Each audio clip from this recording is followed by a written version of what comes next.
Assalamualaikum warahmatullahi wabarakatuh. Halo teman-teman, jumpa lagi di Aryan M Channel.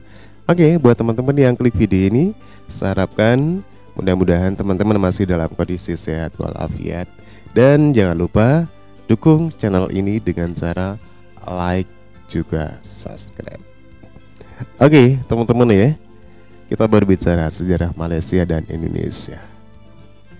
Sejarah Indonesia dan Malaysia ini sebenarnya ada keterkaitan karena satu historis tempo dulu, teman-teman ya. Tapi kenapa sejarah Malaysia dan juga sejarah Indonesia,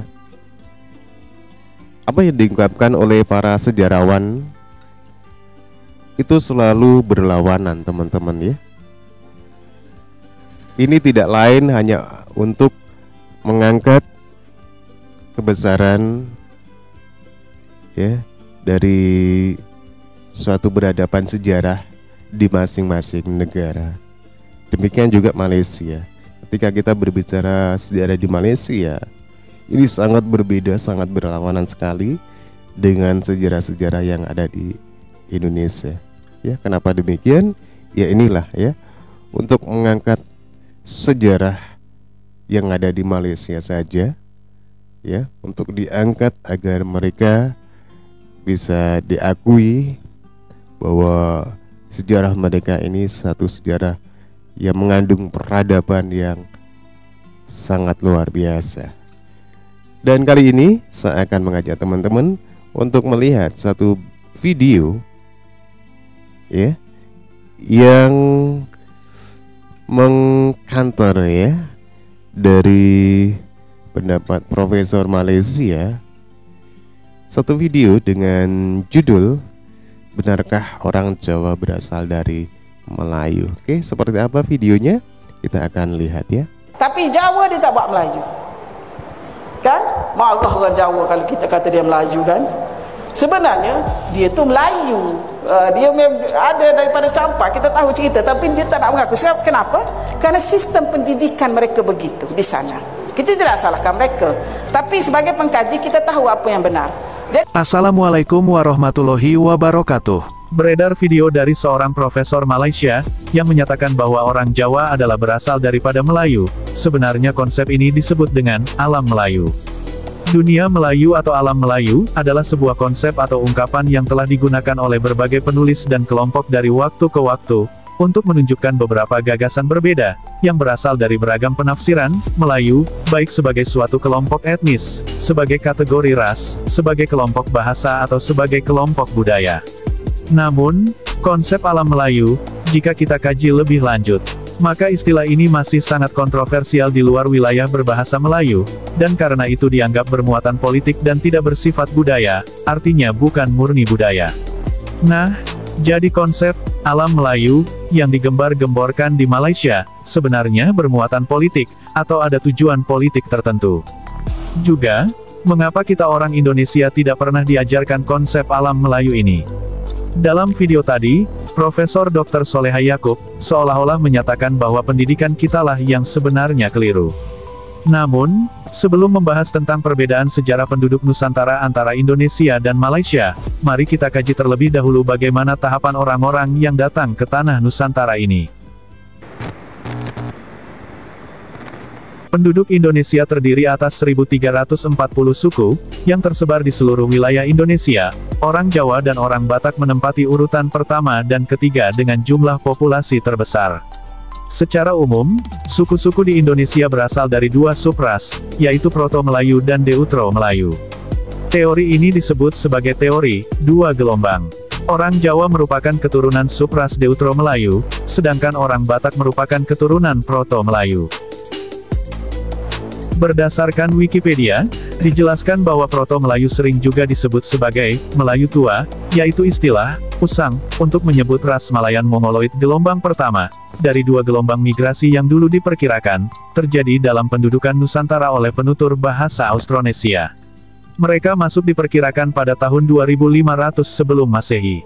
Nah, berdasarkan ini, suku-suku yang termasuk Melayu Tua di Indonesia terdiri dari di Sumatera, suku Renjang di Bengkulu, suku Kubu di Sumatera Selatan, suku Lampung, suku Nias di Sumatera Utara, suku Mentawai, Sumatera Barat, suku Kerinci, Jambi, suku Batak, Sumatera Utara, suku Enggano, Bengkulu, suku Gayo, Aceh, suku Sipiongot, Aceh, suku Alas, Aceh, dan suku Singkil, Aceh.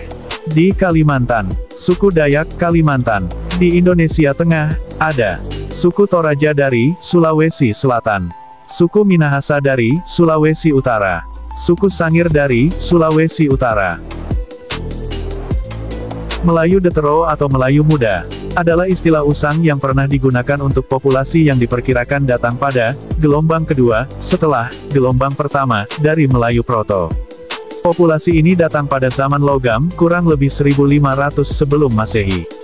Suku bangsa di Indonesia yang termasuk dalam Melayu Muda adalah Aceh, Bali, Betawi, Jawa, Makassar, Melayu, Minangkabau, Sunda, Bugis, dan Madura.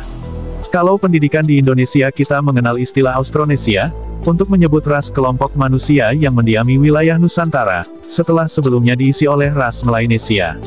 Nah, persebaran ras Austronesia dalam wilayah yang lebih sempit inilah yang disebut di Malaysia sebagai alam Melayu. Di Malaysia, istilah Proto Melayu masih digunakan untuk sebuah suku yang bernama orang asli. Jadi, mengapa sejarah di Malaysia dan Indonesia berbeda? Ini dikarenakan efek dari penjajahan, di mana istilah-istilah ini adalah konsep pengelompokan rasialisme cetusan bangsa Barat bagi masyarakat di British Malaya yang kini menjadi Malaysia. Oke teman-teman ya, demikian ya. Sedikit dulu ya cuplikan dalam video ini.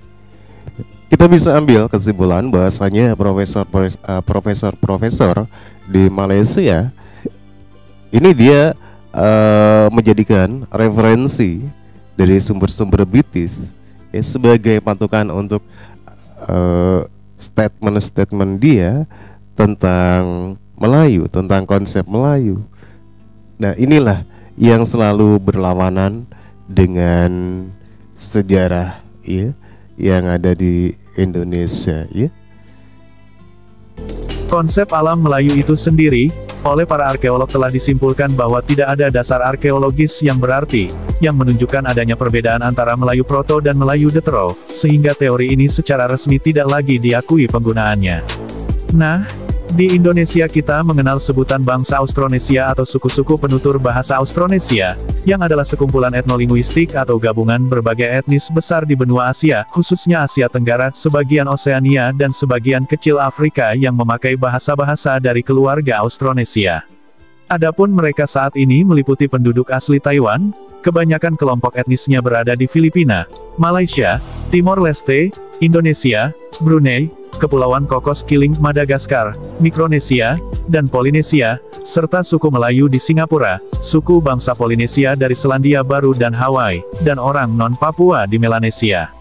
Mereka juga ditemukan di kawasan Patani di Thailand, kawasan Cham di Vietnam dan Kamboja, dan kawasan Hainan di Tiongkok, sebagian Sri Lanka, selatan Myanmar, ujung selatan Afrika Selatan, Suriname, dan sebagian kecil Kepulauan Andaman, Kepulauan Cocos atau Keeling, dan Pulau Natal serta Australia. Kawasan yang diduduki oleh suku bangsa pemakai bahasa Austronesia, secara kolektif dikenal sebagai Austronesia. Kebanyakan orang Austronesia memiliki penampilan serupa seperti kulit berwarna muda sampai coklat, dengan rambut lurus, keriting ataupun bergelombang. Sekarang kita kembali ke tanah Melayu. Penjelasan ini berawal dari munculnya istilah ras Melayu pada akhir abad ke-18, yang dipopulerkan oleh para orientalis untuk menggambarkan masyarakat Austronesia dalam arti yang lebih sempit.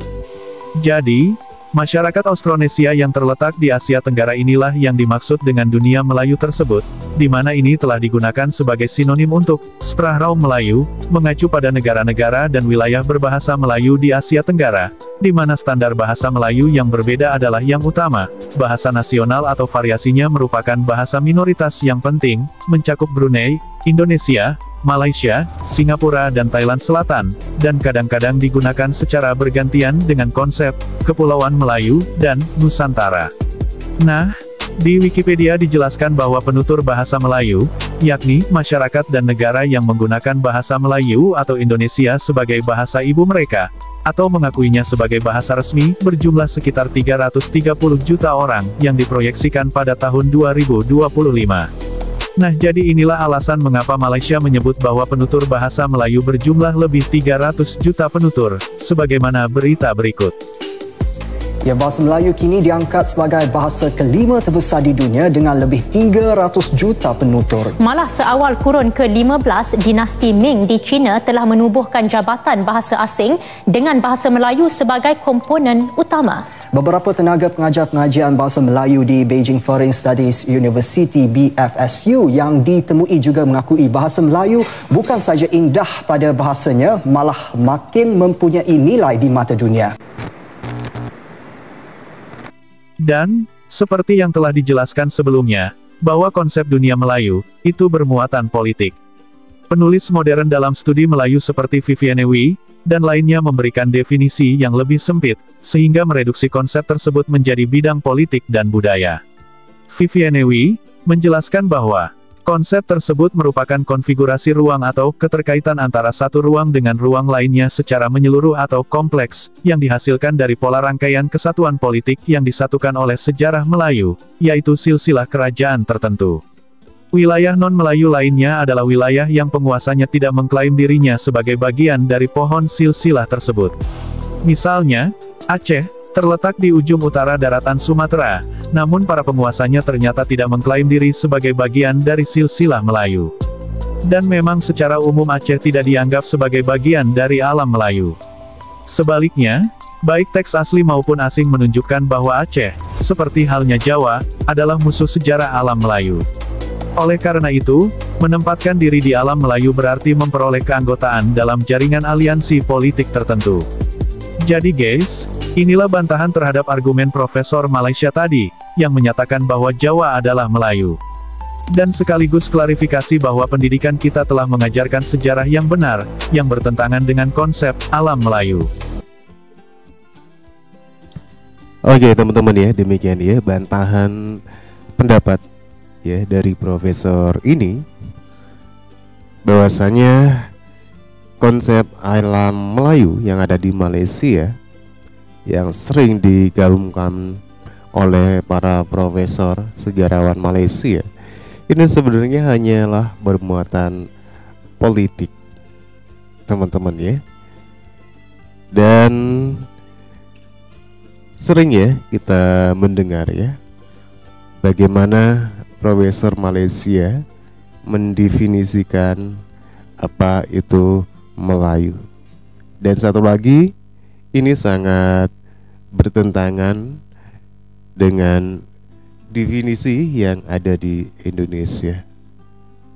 Di Indonesia tidak mengenal definisi Melayu itu adalah Islam, ya, itu tidak mengenal ya. Jadi wajarlah ya ketika ada satu pendapat profesor Malaysia yang kita bantah ya, karena ini jelas tidak sesuai dengan apa yang ada di Indonesia. Oke teman-teman ya, satu bantahan pendapat dari profesor Malaysia tentang benarkah orang Jawa berasal dari Melayu, dan sedikit menyudutkan pendidikan yang ada di Indonesia. Menurut teman-teman gimana? Silakan teman-teman bisa berkomentar. Terima kasih, sampai jumpa lagi di video berikutnya.